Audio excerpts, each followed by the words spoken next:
నమస్తే. ప్రస్తుతం మనతో పాటు సీనియర్ జర్నలిస్ట్ దాము బాలాజీ ఉన్నారు. ఆయనతో మాట్లాడదాం. నమస్తే సార్. నమస్తే సార్, ఈ ఢిల్లీ లిక్కర్ స్కామ్ బయటకు వచ్చినప్పటి నుంచి తీహార్ జైల్ బాగా హైలైట్ అవుతుంది. ఈ తీహార్ జైల్ అంటే విశేషాలు ఏంటి సార్? అంటే అది చాలా పగడ్బందీగా ఉంటుంది అంటారు, ఏషియాలోనే పెద్దది అంటున్నారు. సో దీని విశేషాలు ఏంటి? కవిత అరెస్ట్ అయినప్పటి నుంచి తీహార్ జైలు అంటే ఏంది అన్న ఒక చర్చ నడుస్తుంది. సో ఇది ఇంట్రెస్టింగ్. నిజానికి తీహార్ జైలు 1958లో ఏర్పడింది. ఇది ఢిల్లీలో జనక్పురి అనే ప్లేస్కి 3 కిలోమీటర్ల దూరంలో తీహార్ అనే ఒక గ్రామంలో ఉంటుందన్నమాట. అందుకని దానికి తీహార్ జైలు అన్న పేరు వచ్చింది. ఇది మొత్తం 400 ఎకరాల్లో ఉంటుంది. మొత్తం 9 సెంట్రల్ జైళ్ళు, 1 డిస్ట్రిక్ట్ జైలు మొత్తం ఈ కాంప్లెక్స్లో ఉంటుంది. ప్రిజన్ కాంప్లెక్స్ అని పిలుస్తారు.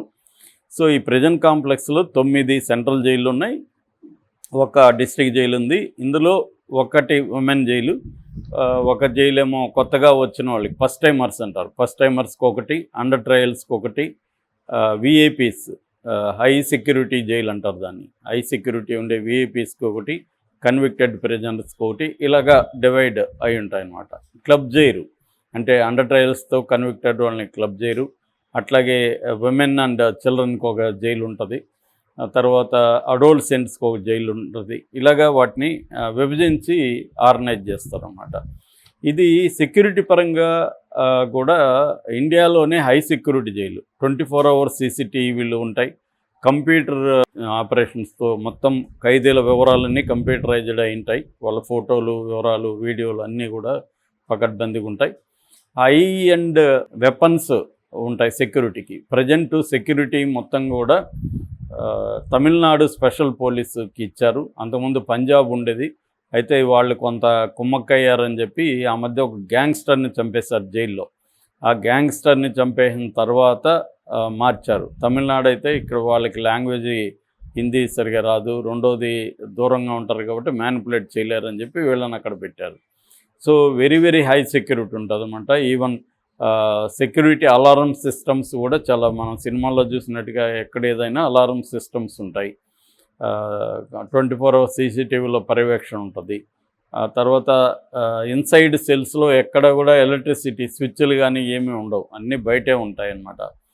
ఇట్లాగా వెరీ వెరీ వెల్ ఎక్విప్డ్ సెక్యూరిటీతో నడుస్తుంది. అయితే ఇటువంటి సెక్యూరిటీలో కూడా నాకు తెలిసి 3 సార్లు జైలు నుంచి తప్పించుకున్న సంఘటనలు ఉన్నాయి. ఫస్ట్ టైం 1986 చార్లెస్ శోభరాజ్ మీద చాలా సినిమాలు వచ్చాయి, వెబ్ సిరీస్ వచ్చాయి, పుస్తకాలు వచ్చాయి. అతను ఇంటర్నేషనల్ నోటోరియస్ క్రిమినల్. ఈ మధ్యనే చనిపోయాడు ఆయన. సో అతను ఈ జైల్లో ఉన్నాడు 10 ఏళ్ళ పైన. అతను ఉన్నప్పుడు ఏమైందంటే 1986లో అతను తప్పించుకున్నాడు. అది కూడా చాలా ఇంట్రెస్టింగ్గా ఉంటుంది. దీని డీటెయిల్గా బ్లాక్ వారెంట్ అని ఒక బుక్ రాశారనమాట. సునేత్రా చౌదరి అని ఒక బుక్ వచ్చింది. ఆ బుక్కులో సునీల్ గుప్తా అని అక్కడ జైలర్ కన్ఫెషన్స్ అనమాట. ఆయన డీటెయిల్గా ఈ శోభరాజ్ ఎలా తప్పించుకున్నాడో ఫస్ట్ హ్యాండ్ ఇన్ఫర్మేషన్ ఇచ్చాడనమాట. అంటే శోభరాజ్కి బర్త్డే సందర్భంగా పార్టీ ఇస్తున్నానని చెప్పాడు వాళ్ళందరికీ. సో అప్పటి వరకు డేవిడ్ అనే ఒక ఖైదీ అంతకుముందే కొన్ని 3-4 వారాల ముందే విడుదలయ్యాడు. ఇక్కడ నుంచి విడుదలైన అతను రెగ్యులర్గా వచ్చి కలుస్తున్నాడు. వాడు విదేశస్తుడు కానీ విదేశం వెళ్లకుండా ఇక్కడే ఉంటున్నాడు. సో అతని హెల్ప్తో శోభరాజ్ ఏం చేశాడంటే ఇంకొక 12 మంది ఖైదీలను కూడా బిజినెస్ పీపుల్, కొంత దాని ఏమంటారు సెలబ్రిటీ బ్యాచ్ కొంతమంది ఉన్నారు క్రైమ్స్లో. వాళ్ళందరినీ ఆర్గనైజ్ చేసుకొని ఏం చేశాడంటే అందరికీ, గార్డులకి, వార్డర్లకి అందరికీ పార్టీ ఇచ్చాడు జైల్లోని. మామూలుగా శోభరాజ్ ఏంటంటే కిచెన్, కొన్ని సెల్స్లో కిచెన్ ఉంటుంది అనమాట, వాళ్ళే వండుకోవచ్చు. అలాగా ఈయన శోభరాజ్కి కూడా ఉంది.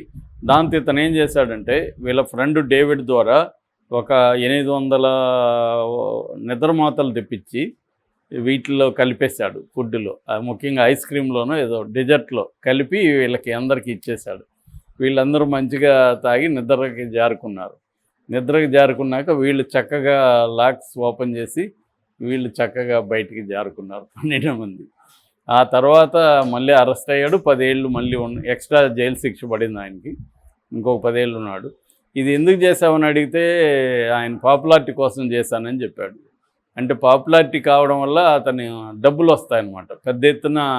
ఎట్లా డబ్బులు అంటే అతని మీద బుక్ రాయాలన్నా ఇతనికి రాయల్టీ ఇవ్వాలి, డాక్యుమెంటరీలు తీయాలన్నా, అలాగా అతను జైల్లో ఉండే పాపులర్ అవ్వడం, దాని ద్వారా డబ్బులు సంపాదించడం, ఆ డబ్బులతో జైల్లో మంచి లైఫ్ గడపడం, ఇది అతని మోడస్ ఆపరెండి.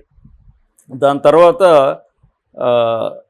షేర్ సింగ్ రాణే అనే ఒక ఖైదీ 2004లో, ఇతను ఎవరంటే పోలందేవిని చంపిన వ్యక్తి, ఇతను కూడా తప్పించుకున్నాడు జైల్లో.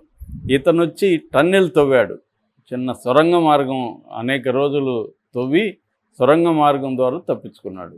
ఇతను కూడా మళ్ళీ దొరికిపోయాడు.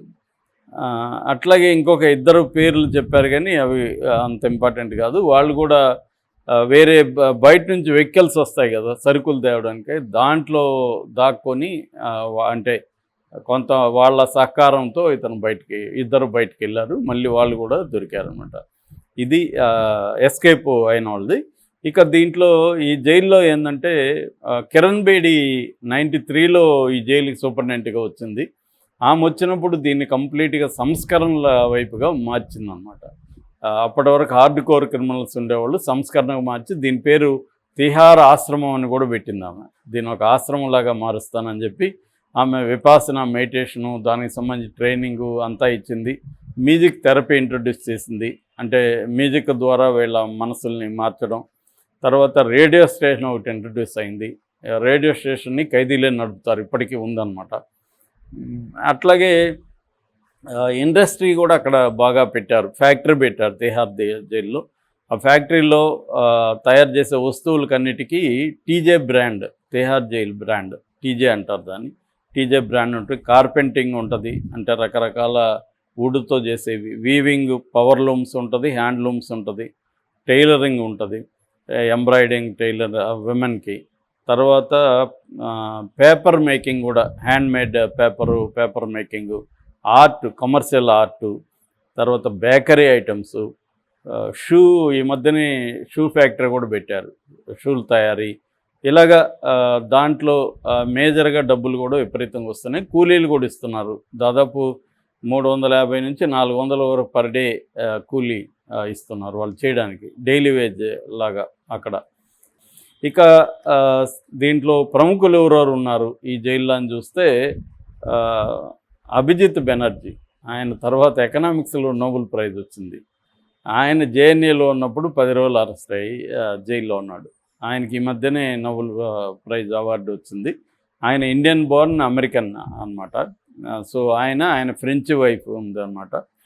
సో వాళ్ళిద్దరికి కలిపి నోబెల్ ప్రైజ్, పావర్టీ ఎకనామిక్స్లో వాళ్ళు చాలా చేశారు. ఇండియాలో పావర్టీ ఎరాడికేషన్ ప్రోగ్రామ్స్ వాళ్ళిద్దరు వెరీ యాక్టివ్గా చేస్తున్నారు. సో ఆయన ఉన్నారు. తర్వాత సంజయ్ గాంధీ, ఇందిరాగాంధీ కొడుకున్నారు. లాలూ ప్రసాద్ యాదవ్ ఉన్నాడు. సుబ్రత రాయ్ అని అప్పట్లో సహారా పరివార్, చాలా పెద్ద స్కామ్ అది, అంటే అందరి దగ్గర చిట్టీలు కట్టి చిట్స్ చేశారు డబ్బులు, ఆయన ఉన్నాడు. తర్వాత చోటా రాజన్, మన దావుద్ ఇబ్రాహింకి రైవల్, ఒకప్పుడు అనుచరుడుగా ఉన్నాడు. తర్వాత సుశీల్ కుమార్ అని ఒక ఫేమస్ రెజ్లర్ ఉన్నాడు. సత్వంత్ సింగ్, కేదార్ సింగ్ అని ఇందిరాగాంధీని చంపారు ఇద్దరు, వాళ్ళిద్దరూ ఉన్నారు. అమర్ సింగ్ సమాజ్వాదీ పార్టీ, అన్నా హజారే, కేజ్రీవాల్ ఇద్దరు కూడా ఉన్నారు. ఒకప్పుడు మళ్ళీ కేజ్రీవాల్ వెళ్తాడు నాకు తెలిసి, ఒకప్పుడు కేజ్రీవాల్ కూడా ఇక్కడ ఉన్నాడు అన్నా హజారేతో పాటు ఉద్యమాలు చేసినప్పుడు. అట్లాగే అఫ్జల్ గురు టెర్రరిస్టు, ఆయన ఊరి తీశారు, తర్వాత ఆయన ఉన్నాడు. చిదంబరం కాంగ్రెస్ నాయకుడు ఉన్నాడు. డికే శివకుమార్ కాంగ్రెస్. సో ఇందాక చెప్పిన శోభరాజ్, సంజయ్ దత్ హీరో, తర్వాత వీళ్ళందరూ ఉన్నారు. ఇప్పుడు ఈ కేసులో ఇన్వాల్వ్ అయిన మనీష్ సిసోడియా, సత్యేంద్ర జైన్, సంజయ్ సింగ్, వీళ్ళందరూ ఉన్నారు. కనిమొళి, మన కవిత లాగా కనిమొళి కూడా అప్పుడు 2G స్పెక్ట్రమ్ కుంభకోణంలో, ఆమెకు కూడా ప్రత్యేకమైన ఏసీ గది, తర్వాత బెడ్స్, 5 స్టార్ హోటల్ నుంచి ఫుడ్డు, ఇవన్నీ ఆమెకు అప్పట్లో చర్చ నడిచేదన్నమాట. కాకపోతే అప్పుడు ఇంత మీడియా లేదు, అప్పట్లో కూడా న్యూస్ వచ్చేది, కనిమొళికి కూడా ఇట్లా వచ్చింది. సో ఇలాగా తిహార్ జైలు ఏంటంటే very powerful jail. Tihar Olympics అని అక్కడ గేమ్స్ కూడా కండక్ట్ చేస్తూ ఉన్నారు.